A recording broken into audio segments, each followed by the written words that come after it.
எத்தனை மணிக்கு எக்ஸாக்டாக ஒரு டைம் சொல்லு. என்ன டைமில் பார்த்த? திரும்பவும் சொல்றேன், என்கிட்ட பொய் சொல்லாத. பொண்ணோட உட்காந்து கடலை போட்டுட்டு இருந்த, நான் பைக்ல போகும்போது பார்த்தேன். நீ என்ன பார்த்த? சுண்டலும் போடல. அந்த பொண்ணா? அது வந்து எங்க தெரிஞ்ச பொண்ணுமா, என் ஃப்ரெண்டோட தங்கச்சி.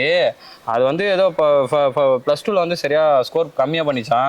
எந்த காலேஜ்னா அப்படின்னு சொல்லிச்சு. அது கவுன்சிலிங் கொடுத்துருந்தேன். ஓ, நீயே ஒரு டுபாகூரு, உனக்கே ஒன்றும் தெரியாது. நீயே +2 ஃபெயிலு. நீ வந்து ஒரு பொண்ணுக்கு நான் +2 ஃபெயில் தான். அதுக்கப்புறம் அட்டெம்ப்ட் எழுதி நான் கோர்ஸ்லாம் முடிச்சுக்கிடுச்சு. ஒரு நல்ல கம்பெனியில் வேலை செய்யணும். அசிங்க பத்திரி எப்படி? இப்போ நீ கவுன்சிலிங் கொடுத்தா இதை நான் நம்பணும் அதானே? ஆமா. இரு, ஏன் கோவப்படுறேன்? நான் அந்த பொண்ணுக்கு வந்து என்ன மாதிரி படிக்கலாம்னா, மார்க் கம்மியாக வந்தா இல்லை மார்க் எவ்வளோ தான் சொல்லிச்சு. இப்போ அதுக்கேற்ற மாதிரி சொல்லி கொடுத்துருந்தோம்மா. இந்த கோர்ஸ்லாம் எடுத்தா பெனிஃபிட்ஸ்மா. இப்போதான் நிறைய கோர்ஸ் வந்துச்சேம்மா டிப்ளமா. சரி, நீ விட்டதெல்லாம் போதும், எல்லாம் போதும். நான் கேட்கறதுக்கு மட்டும் பதில் சொல்லு. நான் உங்ககிட்ட என்ன சொன்னேன்? 1 வருஷம் ஆகுது உங்ககிட்ட சொல்லி. ஆமா. எப்ப கல்யாணத்தை பத்தி பேச போற?